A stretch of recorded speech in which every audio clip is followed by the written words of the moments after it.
Bien,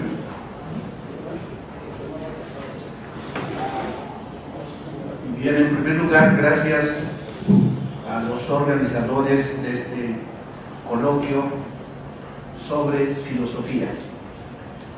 Y en primer lugar, voy a recordar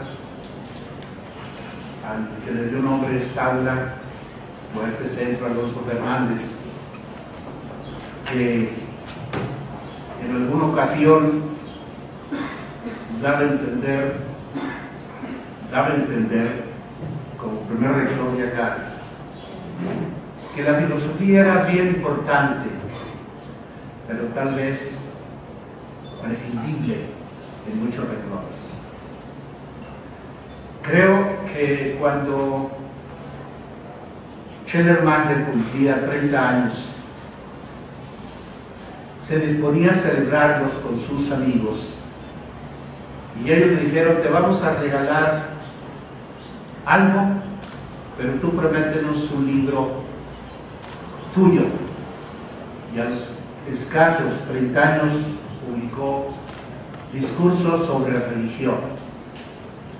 Cuando un gran poeta alemán leyó ese libro de Schleiermacher, al terminarlo de leer, pronunció la siguiente frase: Dios ha muerto, viva la religión. Pareciera ciertamente que ese grito de Nietzsche, Dios ha muerto, todavía, según sus propias profecías, su sombra sigue latiendo, y mucho, para bien o para mal. Porque de la misma manera que Marx, en el prólogo a la introducción a la crítica de la filosofía política de Hegel, dijo que precisamente por la religión la humanidad lanza su grito de criatura oprimida, de la misma manera, todavía bajo el concepto de Dios, que podemos prescindir de él desde hace muchísimos siglos para vivir, la humanidad sigue respirando por la herida, y sigue respirando a veces para recibir un bálsamo que le mitigue sus dolores, o un bálsamo también para que le abra más de alguna esperanza tipo Kant, o que le dé un significado a su propia existencia, como Wittgenstein. Por eso, ¿por qué todavía podemos hablar de religión cuando a nivel de la filosofía del pragmatismo norteamericano se puede vivir sin la hipótesis divina, a no ser que ésta sea una especie de subterfugio, de arreglo, de oropel para las actividades muy mundanas del marketing y del management norteamericano? Sin embargo, esa ausencia de Dios, o ese poder vivir sin dioses, ya lo tenemos en la Europa occidental, de la cual somos hijos, que cuando alguien pronunciaba que al fin de cuentas nosotros no podemos prescindir de la Europa cristiana ni del cristianismo, porque está aquí con nosotros, para bien o para mal, a veces con puntos luminosos y a veces no tan luminosos. Cuando ya en el siglo XVI, XV-XVI, ya existía ese ascenso de la burguesía, esa burguesía puede vivir sin dioses, de hecho su vida la vive sin dioses, y abiertamente en el siglo XVIII se plasmó en el contubernio entre cierto jesuitismo típico francés del siglo XVIII, la racionalidad de la filosofía de la Ilustración y el pragmatismo de la burguesía, que lo único que necesita es anhelo de riqueza y actividad ad hoc. Se puede vivir sin dioses, definitivamente. Pero estamos en un departamento de filosofía y asistimos también que ese Dios se ha eclipsado, se ha oscurecido, y podemos preguntar inclusive que ha muerto o ponerlo en duda, pero la pregunta importante es: ¿de cuál Dios se trata? ¿De cuál religión estamos hablando? Y esa es la plática que hoy, esta mañana, le voy a permitir leer. Voy a tratar de leer para no olvidar algunas cosas, porque si no, pagamos, ¿no? Y tú me pagas. Cuando Carlton, ya viejo, ya chocheando, el viejo Kant, escribe su opus póstumo, en realidad abre la puerta a Hegel, a Nietzsche y a los futuros Heidegger, en el sentido de que en el opus póstumo ya hace una alianza entre Dios, cosmos, mundo en general y el hombre. Y al fin de cuentas, esa alianza las identifica en la presión del hombre que aprisiona precisamente esa idea Dios, hombre, mundo, y los identifica como obra de la razón. En realidad, en esos chocheos de Carlton, del opus póstumo, ya había puesto la cama, obviamente, a Hegel.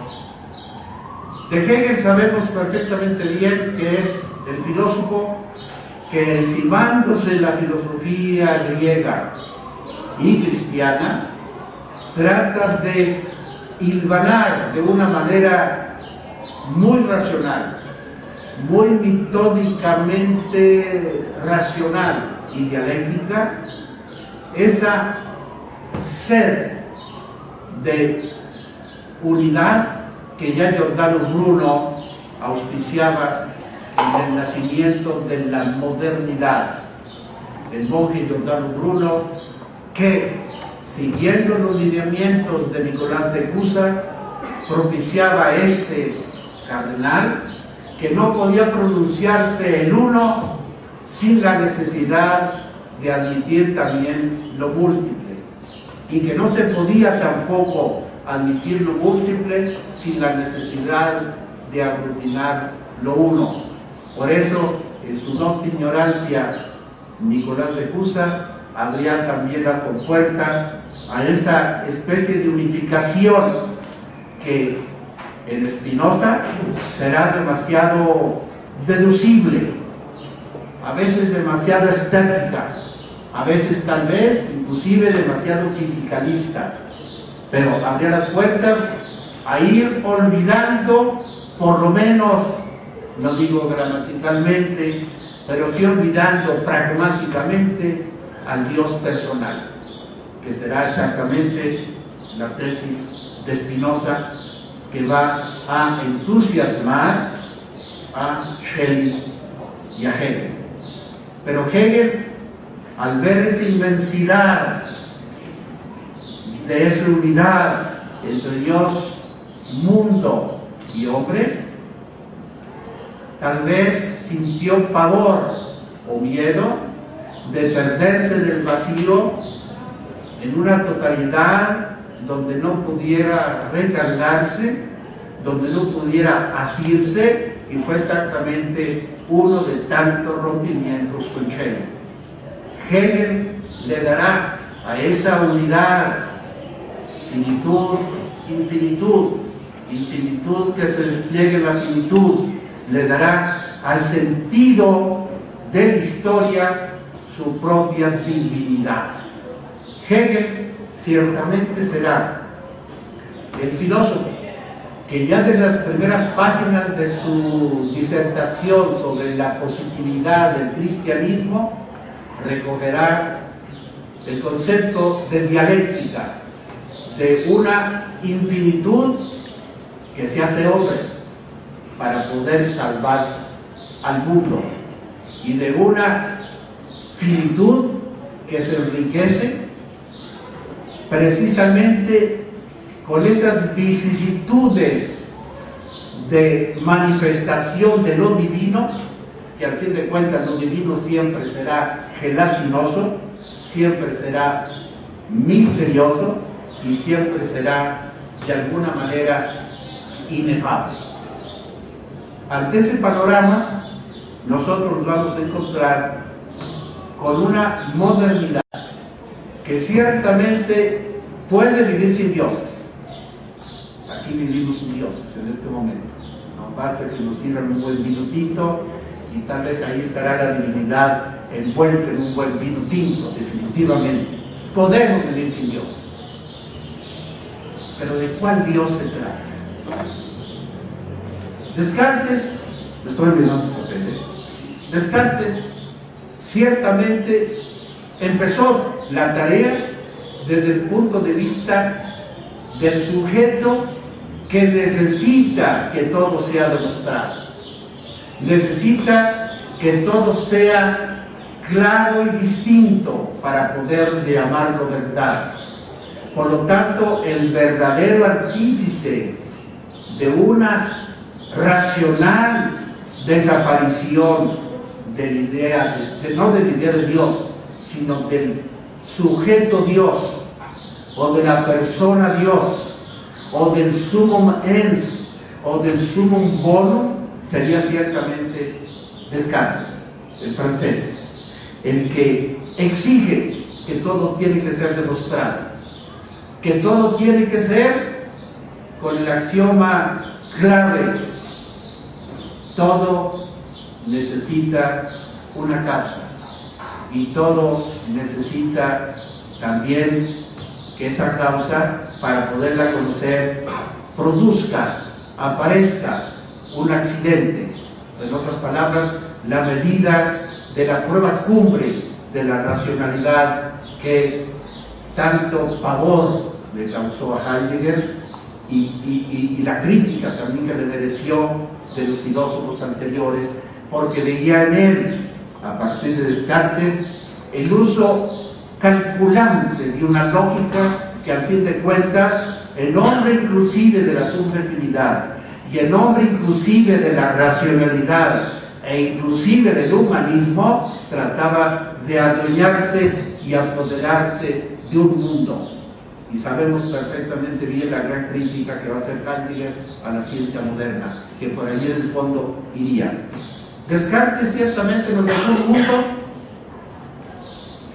propedéuticamente capaz de poder vivir, por lo menos de una manera existencial, vivencial, no, de una manera racional, sin Dios, aunque él trató de demostrarlo.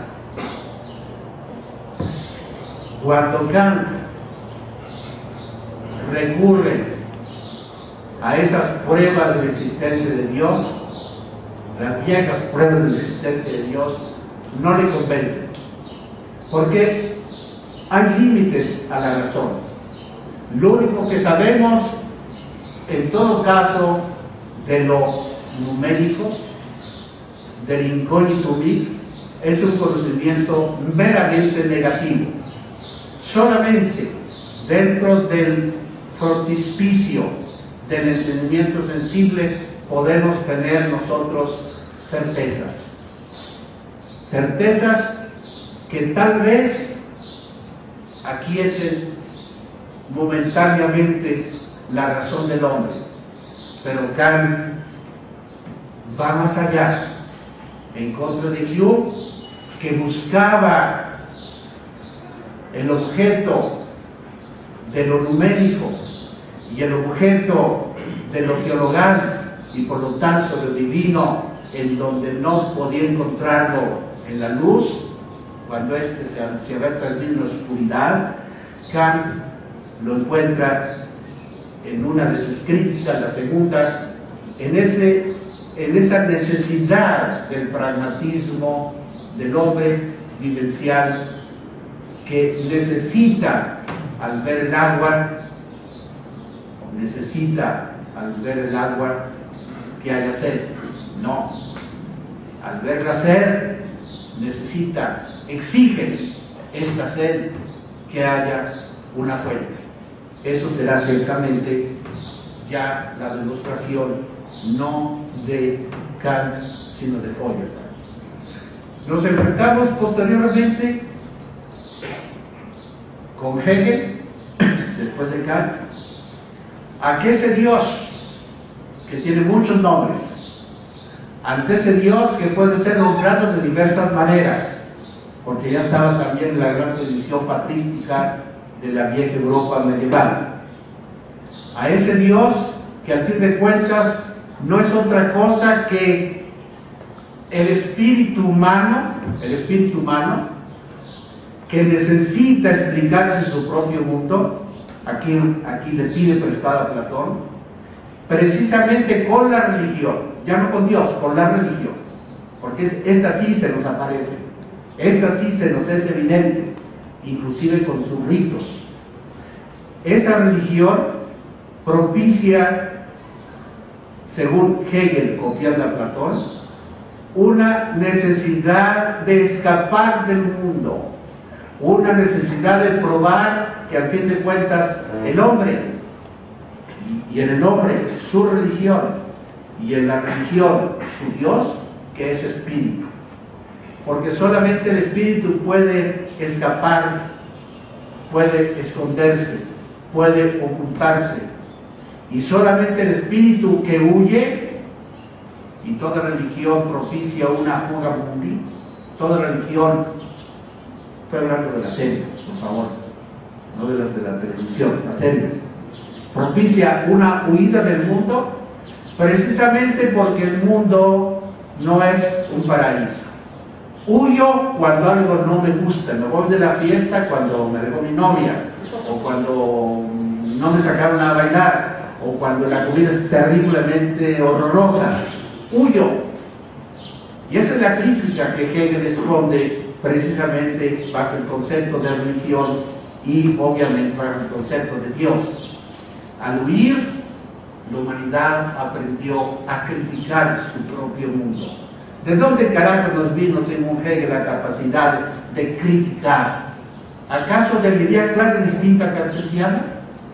¿Acaso de las ondas sonoras que ya los viejos griegos identificaban en la vida? ¿De dónde nos viene la capacidad de reclamar, de criticar? Si no es porque tenemos también al mismo tiempo un ideal, pero ese ideal que a veces está embriagado de armonía, a veces está embriagado de inmortalidad, no me viene por la idea clara y distinta que se transforma en número, matemática, en figura, geometría, en movimiento, física. Me viene precisamente por algo, simplemente por algo. Ese es el problema del hombre, vivir por algo, tener sed de algo, estar sediento de algo. Y es exactamente lo que Hegel proporciona como crítica a la idea de la filosofía de la Ilustración, que todavía quería, si tenía una fe, que fuese demostrado por la razón, o una filosofía moral, ciertamente indiscutible en todos, pero una, de alguna manera, fe filosófica, la que usará después ciertamente Kant, anteriormente Kant, o la que usarán algunos filósofos posteriores. Hegel, ante la pregunta temblorosa de un Kant, ¿tú quién eres, Dios? ¿Quién te hizo? ¿De dónde vienes? Y yo no tengo respuestas y estoy en el vacío. Kant no tiene respuesta.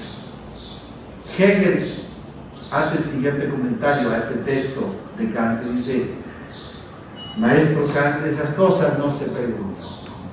Dios está allí. Es el Dios tal vez del Lutero, Cuando Feuerbach escribió un opúsculo sobre Lutero, él siendo obviamente protestante, pareciera que estaba en contra la filosofía de Feuerbach cuando afirmaba que Dios no es sino la expresión de la esencia divina, y sin embargo ve en el concepto de gracia de Lutero que todo depende de Dios, la gracia, pero ese Dios, decía Feuerbach, es un Dios cercano al hombre, no es el Dios lejano del catolicismo según él, o lejano como Hegel se refería al Dios del Antiguo Testamento, Yahvé, un Dios celoso, lejano, etc. Sabemos perfectamente bien que aquí Hegel o no leyó bien las escrituras o leyó lo que le conviene leer, como todo buen académico, usamos lo que nos conviene para nuestras tesis doctorales, y lo demás pues, allá, a los alrededores de la historia. En realidad, cuando Hegel ve que ese Dios que viene y se aleja del mundo por medio de la razón del hombre y en la historia, pero propicia también una conclusión de que el hombre es espíritu, y como espíritu se puede revelar, porque solamente el espíritu puede decir basta, no el quantum, no el paralelogramo, y que además esa conclusión puede propiciar fiesta, puede propiciar solidaridad, puede propiciar identidad, le dan a los futuros sociólogos la pauta de la sociología de la religión que algunos, como Parson, como Durkheim, concluyeron. Pero también le da la otra, la ruptura, esa capacidad de huir del mundo, porque este mundo no me da lo que tengo, este mundo es feo y por lo tanto huyo. De allí la educación a la crítica que Hegel detecta en la religión. Estoy hablando de la religión del espíritu, parte tercera, parte última. Por otro lado, el Dios que muere en Hegel, porque hay un Dios que muere y hay un Dios que debe morir, al fin de cuentas es el Dios cuya idea no corresponde a una realidad objetiva.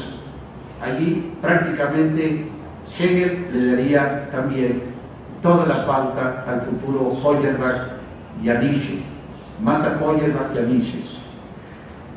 Ese Dios de la razón, porque la razón no puede probar al Dios de la Escritura, al Dios alter alium, otra cosa de Nicolás de Cusa, al Dios inefable de algunos teólogos medievales, la razón no puede entrar allí. Estaría ciertamente Feuerbach y antes Hegel muy cercano a la tesis o de Pascal en la Edad Moderna o la tesis de Agustín de Hipona en la Edad Antigua. Cuando Agustín de Hipona, ese genio del siglo IV, que vivió en una gran atalaya porque vio morir un mundo y nacer otro, contempló exactamente que entre los debates agnósticos y aspiradores de la verdad de su tiempo no encontraba un asidero, pero ciertamente no lo encontró en una fe racional o en una fe teológica o en una teología filosófica, por usar el concepto de Heidegger. Dios, si lo comprendo, decía, no es Dios. Si el Deum comprendis, non es Deus. Si tú tratas de entender a Dios, no es Dios. Lo mismo que Pascal decía, no necesitamos nosotros probar la existencia de Dios, va por otro lado. De alguna manera Pascal compaginaría con la crítica práctica de Kant, y no se diga Heidegger. Ante este panorama, Cuando hablamos de Dios, en realidad hablamos de nosotros mismos. Estamos condenados ciertamente a mirarnos al espejo. Cualquier producto que salga en las páginas de los diarios o en las tesis doctorales o en el esfuerzo de una humanidad, siempre será el esfuerzo del hombre. No hay otra cosa que la razón a veces genera, aunque esta razón también genera monstruos. Quiero leerles, por otro lado, un texto y lo voy a comentar.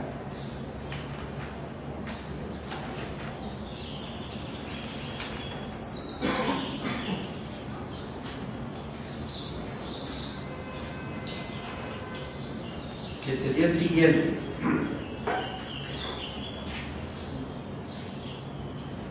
Es de Feuerbach. Los que no saben ni dicen de mí nada más que soy un ateo, saben y dicen de mí tanto como nada. El problema de si hay o no hay un Dios, la oposición de teísmo y ateísmo pertenece al siglo XVIII y al XIX, pero ha dejado de pertenecer al XVIII, pero ha dejado de pertenecer al XIX. Yo niego a Dios, y dicho por mí, eso quiere decir, niego la negación del hombre. En lugar de la posición ilusoria, fantástica, celestial del hombre, que en la vida real se convierte necesariamente en su negación, coloco la posición sensible, real y también, como de esto se sigue de modo necesario, política y social. De modo que el problema del ser o no ser de Dios es únicamente el problema del ser o no ser del hombre. Ante ese texto, Feuerbach, que había tenido una evolución primero de su libro para defender a Hegel de idealismo, ante un libro anti-Hegel que se había escrito, cuando parte de su tesis doctoral es totalmente hegeliano, pero ya después toma partido por el ser del hombre, por la primacía de lo tangible, de lo empírico, de lo sensible. No porque Feuerbach haya creído que el ateísmo es el centro de su doctrina en cuanto a negación de Dios, para nada, sino más bien en cuanto a afirmación del hombre. Por eso, precisamente con Feuerbach, empieza una crítica al idealismo abstracto, metafísico, aquel que habla de Dios, pero no habla del hombre, o aquel que habla de Dios de una manera teológica, muy escolásticamente exquisita, con figuras demasiado sensibles, pero al fin de cuentas no defienden al hombre concreto.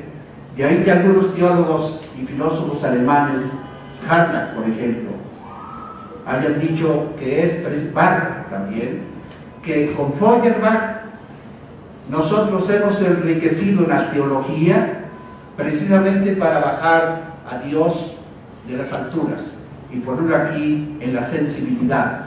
Pero obviamente esto ya, creo yo, lo había hecho ciertamente Hegel.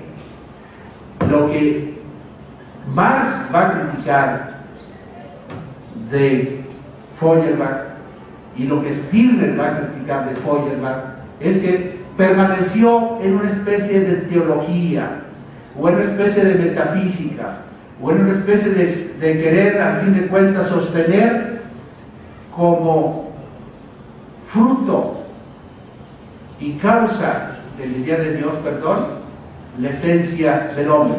Para esta esencia del hombre, al fin de cuentas, era también metafísica. Feuerbach asumió el dardo, asumió la opresión, y después el mismo Feuerbach dijo en uno de sus libros futuros: no es la esencia del hombre el Dios, sino es la naturaleza. La naturaleza toda es exactamente donde nace, se genera la idea divina. Pero si esto es así, estamos en todo caso en la filosofía griega, y ahí no habría un grande avance. Sí lo hay, ciertamente, en ese recurso a la sensibilidad, en ese acudir a la materialidad, que no es precisamente la negación del espíritu, ni mucho menos de la conciencia, porque Feuerbach lo escribe, y en este aspecto no tendría razón Carlos Marx cuando había dicho que la filosofía de Feuerbach era el nuevo evangelio que surtía al materialismo histórico de su tiempo. Creo que Feuerbach nos da la clave para empezar a criticar un Dios ya un poco más rico que la filosofía de la historia de Hegel. Un Dios que es precisamente esta sensibilidad y esta materialidad. Y creo yo que Feuerbach se acercaría a muchas páginas de la vieja y grande teología medieval. De Heidegger quiero también leer unos párrafos y con esto para hacerle una pregunta. Heidegger en ser tiempo reconoce posteriormente que no le dio tiempo, no pudo a comprender lo que él quería decir con el lenguaje que él usaba en ser tiempo. Tuvo que venir otros libros posteriores para aterrizar su propio pensamiento. Ciertamente asume que la historia de la filosofía no es sino el olvido del ser. En otras palabras, lo interpreto, el olvido del ser que hace posible que nosotros filosofemos la idea de Dios, que al fin de cuentas lleguemos en la teología y sobre todo en la filosofía al Dios de los filósofos. Pero ese Dios de los filósofos no se le puede ni cantar ni bailar. A ese Dios de los filósofos no caigo de rodillas, como Hegel decía del arte cuando empieza la modernidad a partir del Renacimiento.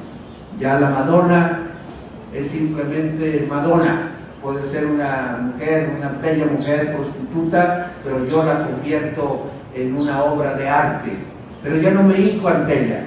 Así también la idea de Dios ha perdido también su peligrosidad, como peligró también ya la peligrosidad para Hegel en la historia del arte. Ese olvido del ser no es sino la capacidad que ha tenido la historia, y en la historia especialmente también del cristianismo, y ahí está la gran crítica de Hegel, de convertirlo en una especie de fetichismo, en una especie de alienación, en una especie de bálsamo ciertamente bello, importante, recreativo, utilitario, pero al fin de cuentas no es precisamente el concepto de Dios y el concepto de religión el que nos puede salvar de ese olvido del ser al cual estamos condenados. La propia metafísica está condenada al olvido del ser. ¿Qué le queda entonces a Heidegger sino recurrir o a una especie de fideísmo o a una especie de intuicionismo bersoniano o una especie de esperanza no fallida pero sí real a la espera del ser, como la fe de los cristianos, donde según Bátimo Hegel saca de San Pablo a la carta de los tesalonicenses el concepto del tiempo, la parucía, la espera de algo grande, como que Heidegger al fin de cuentas, hablando de su filosofía, después de ser el tiempo, se queda en la espera del ser, pero en la espera del ser donde el hombre no puede hacer absolutamente nada. Ahí sí es el Hegel reaccionario en el terreno filosófico, filosóficamente hablando, ¿no? El hombre no puede hacer nada. Es el entero escondido que todavía mantiene a Heidegger por allí, a pesar de que él es hijo de los jesuitas y estudió con ellos, ¿no? Creo yo que en la Edad Moderna asistimos no a la muerte de todos los dioses, porque estamos nosotros aquí. Asistimos, y qué bueno, a la muerte de un Dios, el ya detectado por Hegel, ese Dios muy hechura del hombre, muy hechura del cerebro, pero al fin de cuentas el Dios de los filósofos. Sin embargo, nos queda la duda. ¿Será posible, viendo la historia del hombre, viendo la condición humana, será posible escaparnos de la propia razón? ¿Será escaparnos del propio solipsismo, de toda un esfuerzo mental? ¿Podremos nosotros seguir hablando de Dios, de dioses, cuando no podemos hablar del hombre? Y cuando hablamos del hombre no podemos ponernos nosotros entre sí en un aterrizaje que propicie ciertamente una libertad, aunque sea provisoria. Yo creo que la tarea está por hacer, y creo que la filosofía ahí sí tiene mucho que hacer dentro de ese solipsismo, o dentro de esa cárcel, al fin de cuentas, en la cual nosotros estamos encerrados. Gracias.